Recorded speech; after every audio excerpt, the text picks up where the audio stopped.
বিসমিল্লাহির রহমানির রহিম। অমর একুশে এই গ্রন্থমেলার বা বইমেলার মাননীয় সভাপতি, উপস্থিত আমাদের সহকর্মীবৃন্দ, কূটনৈতিক মিশনের প্রতিনিধিবৃন্দ, বাংলা একাডেমির সম্মানিত ফেলো, জীবন সদস্যবৃন্দ, বাংলা একাডেমি মহাপরিচালক এবং কর্মকর্তা কর্মচারীবৃন্দ, লেখক প্রকাশক এবং উপস্থিত সুধীমণ্ডলী, আসসালামু আলাইকুম। অমর একুশে বইমেলা 2021 উপলক্ষে আয়োজিত এই অনুষ্ঠানে যারা উপস্থিত রয়েছেন সবাইকে আমি আমার আন্তরিক শুভেচ্ছা জানাচ্ছি। সেই সাথে সাথে বাংলাদেশের সকল বইপ্রেমী মানুষ এবং প্রকাশক তাদেরকে আমি শুভেচ্ছা জানাচ্ছি। ভাষা আন্দোলন, মায়ের ভাষায় কথা বলবো, সেই অধিকারটা প্রতিষ্ঠা করতেও আমাদেরকে রক্ত দিতে হয়েছিল, সংগ্রাম করতে হয়েছিল। আর সেই সংগ্রামে যারা প্রথম জীবন দেয়, সালাম, বরকত, রফিক, জব্বার, শফিউর সহ সকলের প্রতি আমি শ্রদ্ধা জানাই। তারা রক্তের অক্ষরে লিখে গিয়েছিল যে আমি মাতৃভাষায় কথা বলতে চাই, মাকে মা বলে ডাকতে চাই।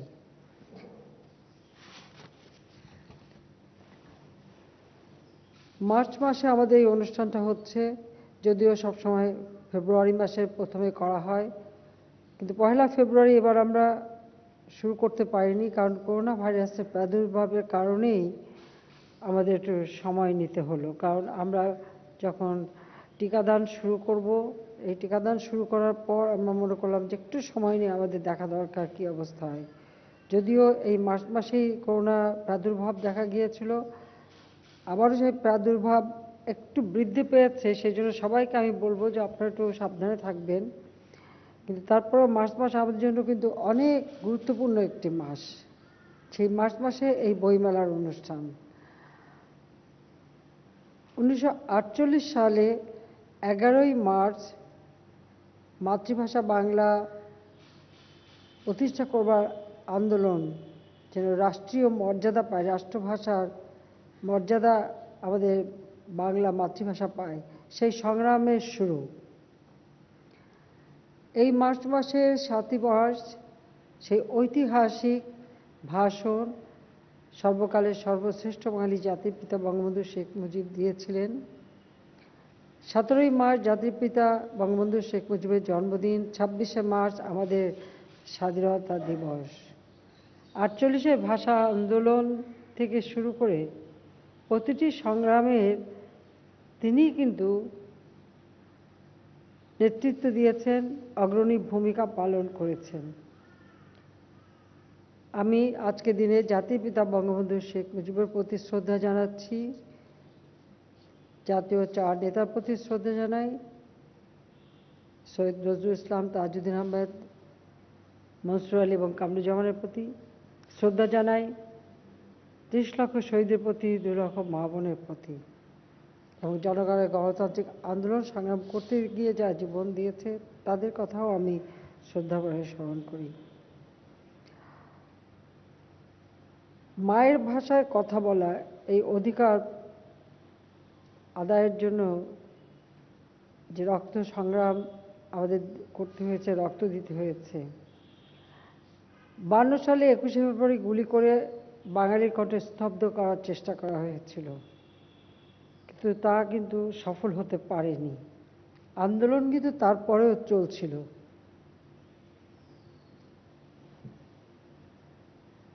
যুক্তফ্রন্ট নির্বাচন হয় 54 সালে, কিন্তু বাঙালিদের আসলে ক্ষমতায় থাকতে কখনোই পাকিস্তানিরা দেয়নি। খুব অল্প সময়ের মধ্যে এমার্জেন্সি ডিক্লেয়ার করে সেই সরকারকে বিদায় দেওয়া হয়। এরপর 56 সালে আওয়ামী লীগ সরকার গঠন করে।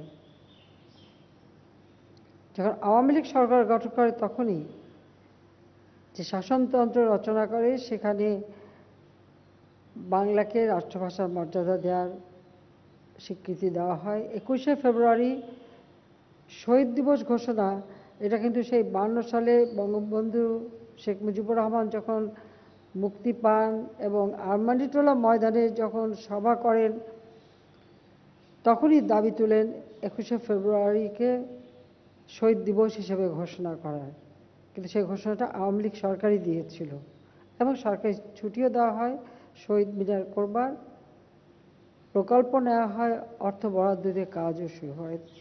তবে বাঙালি ভাগ্যটাই এরকম ছিল, 58 সালে যখন মার্শাল হলো তারপর তো সেগুলি সবই নষ্ট হলো। কাজে আমরা আমাদের সবসময় দেখি যে আমরা মাতৃভাষায় কথা বলার অধিকার থেকে শুরু করে 6 দফা আন্দোলন, তারপর আমাদের স্বাধীনতা অর্জন, অনেক রক্তের বিনিময় আমরা পেয়েছি, অনেক সংগ্রামের মধ্য দিয়ে পেয়েছি। বাংলা ভাষা প্রচলন করবার, বাংলা ভাষাকে আরও শক্তিশালী করা, এটা একান্তভাবে দরকার। কারণ আমরা যত ভাষাই শিখি না কেন, মায়ের ভাষায় যে শিক্ষাটা আমরা নিই সেই শিক্ষাটাই হয় আসলে মূলত প্রকৃত শিক্ষা। তবে এখানে একটু দুঃখের কথা বলে রাখি, রাষ্ট্রভাষা বাংলা এই আন্দোলনে জাতিপিতা বঙ্গবন্ধু শেখ মুজিবের যে অবদান রয়েছে, একসময় বাংলাদেশের ইতিহাস থেকে সেটা কিন্তু মুছে ফেলার চেষ্টা করা হয়। এটা হচ্ছে অত্যন্ত দুর্ভাগ্যের বিষয়। এবং আমাদের অনেকেই জ্ঞানী গুণী বুদ্ধিজীবী তাদেরও কথা ছিল, উনি তো জেলে ছিলেন, উনি আবার আন্দোলন কি করলেন? কিন্তু উনি জেলে ছিলেন কেন? তিনি জেলে গেলেন কেন?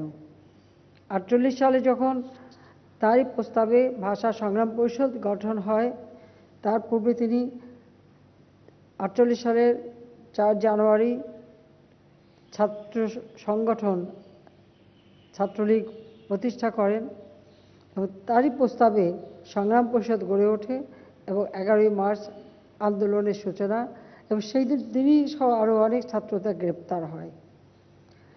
আর এরপর মানে পাকিস্তান নামক দেশটা তৈরি হওয়ার 7 মাসের মধ্যে 3বার তিনি গ্রেপ্তার হয়েছিলেন, আর তারপরে দীর্ঘ কারাবাস 49 সাল থেকে 52 সাল পর্যন্ত তিনি বন্দী ছিলেন। কিন্তু বন্দিখানায় থেকেও কিন্তু তিনি যোগাযোগ রাখতেন ছাত্রদের সঙ্গে, এবং এই তথ্যগুলি আপনারা পাবেন। কারণ আমার মনে হয় যে উদ্যোগটা আমি নিয়েছিলাম 96 সালে সরকার আসার পর, যে বঙ্গবন্ধু শেখ মুজিবের বিরুদ্ধে পাকিস্তানি ইন্টেলিজেন্সের কী রিপোর্ট আছে, যখন আমি জানতে পারলাম যে সেগুলি এখনও রক্ষিত আছে, তাই আমি সেগুলি সব সংগ্রহ করি এবং সংগ্রহ করে সেটা এখন আমি প্রকাশ করছি। Secret documents of intelligence branch on father of the nation Bangabandhu Sheikh Mujibur Rahman. পৃথিবীর ইতিহাসে কোথাও আমার মনে আজ পর্যন্ত কোনো দেশে কোনো নেতার বিরুদ্ধে ইন্টেলিজেন্সের যে সিক্রেট ডকুমেন্ট তা কিন্তু প্রকাশ করা হয়নি। আমি যখন এই ডকুমেন্টগুলি হাতে পাই তখন আমি দীর্ঘদিন এর উপর কাজ করি। আমার বান্ধবী কবি সাংবাদিক বেবি মওদুদ আমার সাথে ছিল, আমরা দুজন মিলে বসে প্রায় 20 বছরের মতো বলতে গেলে এর উপর কাজ হয়।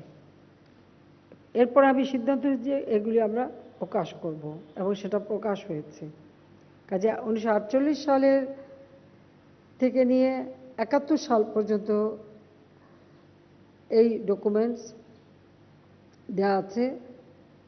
আমরা ইতিমধ্যে 7 খণ্ড প্রকাশ করেছি, 8, 9 এবং 10 তৈরি আছে। কাজে এগুলি পড়লে এর মধ্যে থেকে অনেক ইতিহাস জানা যাবে, অনেক কথা জানা যাবে যে তার বিরুদ্ধে যে সমস্ত রিপোর্ট আছে সেই রিপোর্টে কিন্তু প্রকাশ হয়ে যায় যে তিনি বন্দিখানায় থেকেও কীভাবে ছাত্র নেতাদের সঙ্গে যোগাযোগ রাখতেন এবং আন্দোলন সংগ্রামের নির্দেশনা দিতেন, এবং সেই নির্দেশনা অনুযায়ী কিন্তু সেই আন্দোলন সংগ্রাম চলে। আমরা কিছুক্ষণ আগে জাতির পিতার আরেকটি বই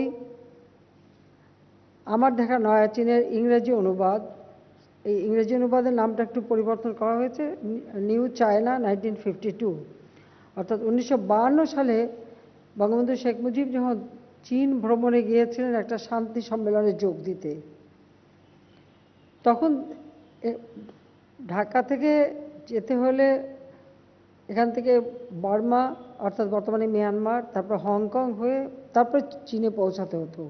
প্রতি জায়গায় কিন্তু পরবর্তী মানে যাত্রা বিরতি ছিল পরবর্তী প্ল্যানের জন্য।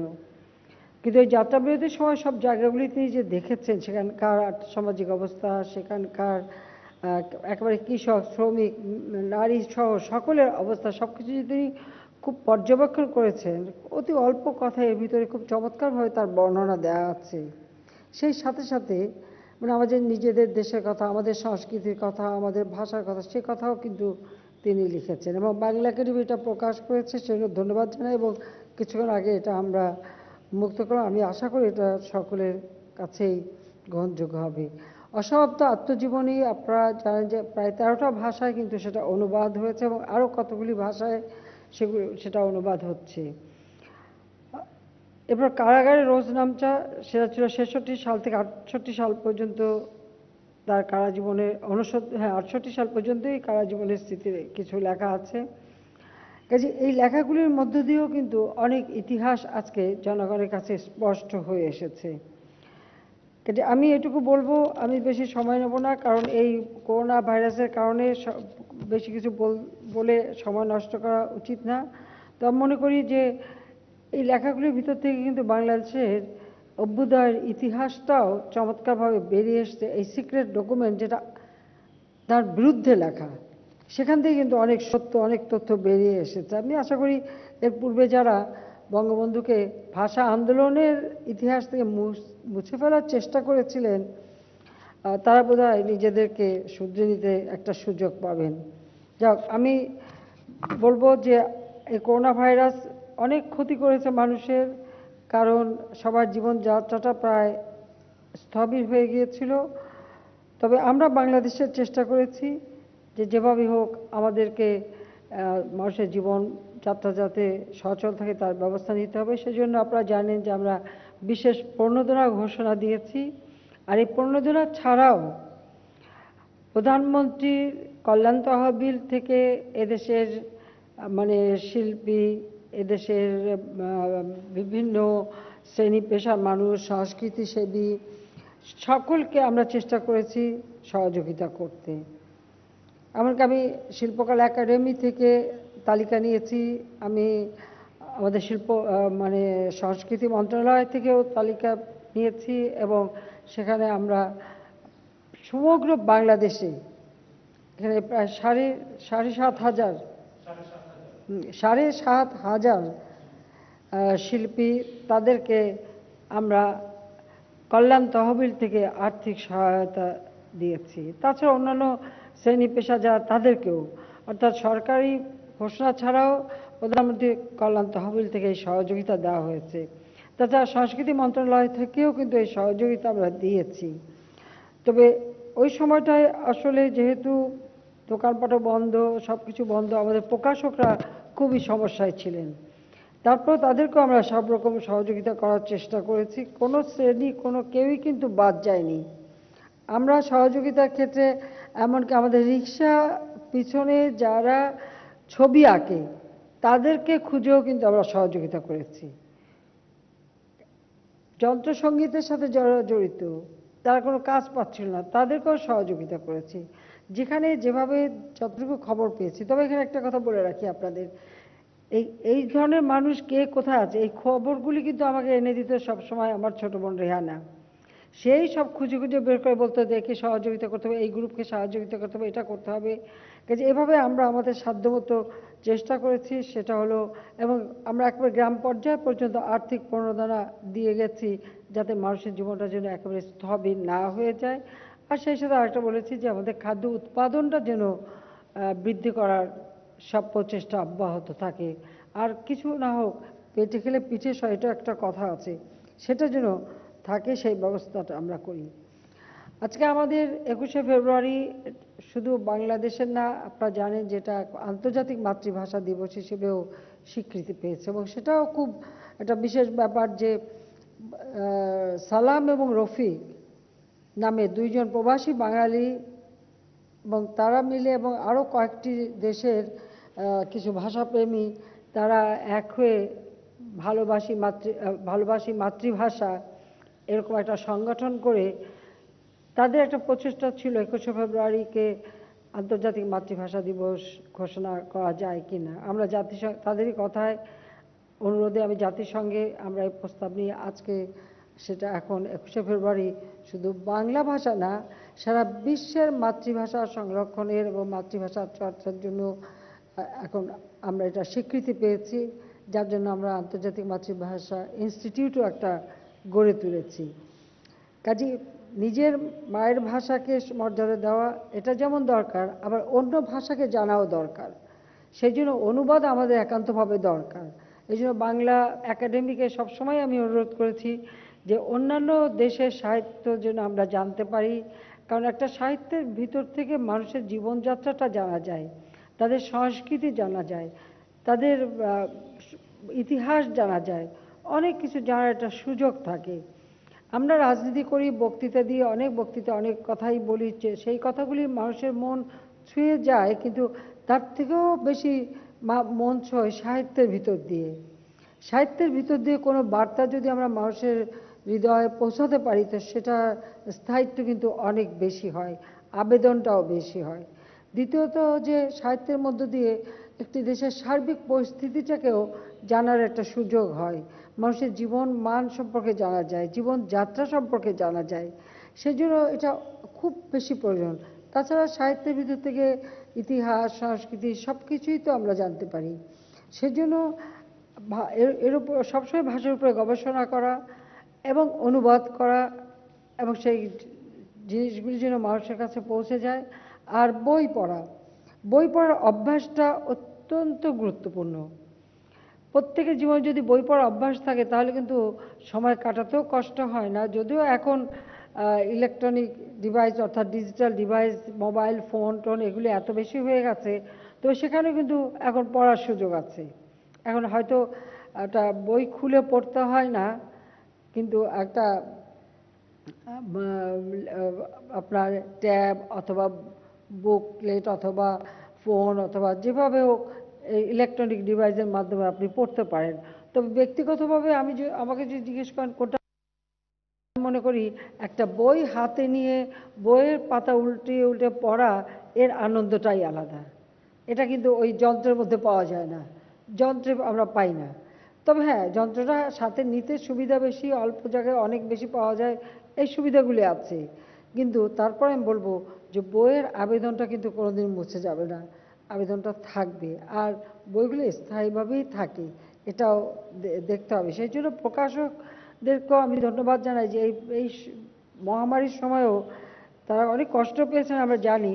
তো সেই কথা বিবেচনা করে এবং আমাদের যারা পাঠকবৃন্দ বই পড়তে পছন্দ করেন অথবা বই মেলায় ঘুরে ঘুরে বই দেখার ভিতরে যে আনন্দ, সেই আনন্দ থেকে যাতে সবাই মানে বঞ্চিত না হন, সেই চিন্তা করেই কিন্তু বই মেলাটা আজকে করা হচ্ছে। তবে আমি অনুরোধ করব সবাইকে, যারা এখানে আসবেন অবশ্যই স্বাস্থ্য সুরক্ষাটা মেনে চলবেন। যদিও আমরা শুরু থেকে ব্যবস্থা নিয়েছিলাম বলেই এটা আমাদের নিয়ন্ত্রণে আছে, কিন্তু আপনারা দেখেছেন এখন আবার এখন বলছে দ্বিতীয় ওয়েভ, কোথাও কোথাও তৃতীয় ওয়েভ শুরু হয়ে গেছে, এবং কিছু কিছু ক্ষেত্রে এই ভাইরাসটা আরও মারাত্মক আকারে দেখা দিচ্ছে। তো সেই ক্ষেত্রে যদিও আমরা টিকা দিচ্ছি, টিকা দেওয়ার কর্মসূচি আমরা বাস্তবায়ন করে যাচ্ছি, তারপরে আমি বলবো যে আমরা প্রায় 45 লক্ষের উপর কিন্তু টিকাদান হয়ে গেছে এবং এটা চলতে থাকবে, এবং দ্বিতীয় ডোজটাও দেওয়া হবে। কিন্তু তারপর আমি বলবো যে টিকা দিয়েই মনে করবেন না যে সবাই একেবারে সুরক্ষিত হয়ে গেছেন। সেই জন্য মাস্ক পরা, হাত ধোয়া, একটু দূরত্ব বজায় রাখা, সেগুলো অবশ্যই সকলে মেনে চলবেন। নিজেকে সুরক্ষিত করা মানে অন্যকেও সুরক্ষিত করা। আমি বারবার এই কথাটা বলে যাচ্ছি, আমি আশা করি আপনারা সবাই এই বিষয়টার দিকে বিশেষভাবে দৃষ্টি দেবেন এবং বইমেলায় যাবেন, বইও দেখবেন, বইও ধরবেন, কিন্তু তারপরেও নিজের স্বাস্থ্যবিধিটা মেনে নিজেকে সুরক্ষিত করবেন, সেটাই আমি চাই। আমি শেষ করবার আগে এটুকু বলবো যে আমাদের নতুন প্রজন্ম, তাদের জন্য বই পড়ার দিকে ঝোঁক হয়, অভ্যাস হয়। যেন আমি আমাদের ব্যক্তিগত কথা বলতে পারি, ছোট্ট শিশু জন্ম নেওয়ার পর থেকে তাদেরকে বই পড়ে শোনানো, এটা কিন্তু আমাদের বাড়িতে সবসময় একটা অভ্যাস ছিল এবং এটা এখনও আছে, অব্যাহত আছে। এমনকি আমাদের ছেলেমেয়েরাও তাদের বাচ্চাদের বোধহয় জন্মের পর থেকেই তাদের বই পড়ে শোনানো শুরু করে। এমনকি এখন আমাদের যারা মানে ছোট্ট যারা এখনো সবাইকেই ওই বই পড়ার দিকে একটা ঝোঁক, বই পড়তে হবে, দেখতে হবে বা বই হাতে নিতে হবে। এবং সবসময় ছোট একটা লাইব্রেরি তাদের জন্য করে রাখি, যেন এই বাচ্চারা বইটা অন্তত ঘেটে ঘেটে দেখে বা পড়ে। কাজেই বই পড়ার অভ্যাসটা যেন অব্যাহত থাকে, সেটা কিন্তু সবাইকে আপনারা একটু যত্নবান হবেন, সেটাই আমরা চাই। আমি সবাইকে আন্তরিক ধন্যবাদ জানাই যে আজকে এই বইমেলা আমাদের শুরু হতে যাচ্ছে। আমরা এমন একটা সময় যখন আমরা জাতির পিতা বঙ্গবন্ধু শেখ মুজিবুর রহমানের জন্ম শতবার্ষিকী উদযাপন করছি, তার জন্ম শতবার্ষিকীর 101 বছর, আর সেই সাথে এসছে এবার আমাদের স্বাধীনতার সুবর্ণ জয়ন্তী। এই দুটোই আমাদের একেবারে পাশাপাশি একই সাথে। কাজে আমরা স্বাধীনতার 50 বছর পূর্তি উদযাপন করছি। এই 26শে মার্চ আমাদের স্বাধীনতার সুবর্ণ জয়ন্তী, আমরা 50 বছর পূর্ণ করব। বাংলাদেশ এখন আর ভিক্ষা ঝুলি নিয়ে ঘুরে বেড়াবার দেশ না। অন্তত এটুকু দাবি করতে পারি যে আওয়ামী লীগ যখন থেকে সরকারে এসেছে তখন থেকেই বাংলাদেশের আর্থসামাজিক উন্নয়নের দিকে বিশেষভাবে দৃষ্টি দিয়েছে বলেই, যেখানে একটি যুদ্ধ বিধ্বস্ত দেশ জাতিপিতা গড়ে তুলে গিয়েছিলেন, দেশকে স্বল্পোন্নত দেশে প্রতিষ্ঠা করেছিলেন মাত্র 3.5 বছরের মধ্যে। একটা বিধ্বস্ত দেশ, যুদ্ধবিধ্বস্ত দেশ, তার উপর এটা ছিল একটা প্রদেশ। সেই প্রদেশটাকে একটা দেশে রূপান্তর করা এবং এই যুদ্ধ বিধ্বস্ত দেশকে গড়ে তোলা এবং স্বল্পোন্নত দেশ হিসেবে স্বীকৃতি অর্জন করা অনেক কঠিন কাজ ছিল, কিন্তু খুব অল্প সময়ের মধ্যে বঙ্গবন্ধু শেখ মুজিব সেটা করে যান। কিন্তু 75 15ই আগস্ট আমাদের জীবনের যে কালো অধ্যায়, সেই দিন শুধু জাতিপিতা বঙ্গবন্ধু শেখ মুজিবকেই হত্যা করা হয়নি। আপনারা জানেন যে আমার মা, আমার ছোট ছোট 3 ভাই কামাল, জামাল, রাসেল, সবই তো আমার ছোট, তা কামাল জামালের নবপরিণীত বধূ, আমার আত্মীয় স্বজন সহ 18 জন সদস্যকে নির্মমভাবে হত্যা করে। এমনকি আমার বাবার মিলিটারি সেক্রেটারি, তাকে হত্যা করে, কর্নেল জামিলকে। এএসপি ছিলেন হাসিবুর রহমান, তাকে হত্যা করে। এভাবে আমাদের পরিবারের সদস্যকে হত্যা করে ফেলে।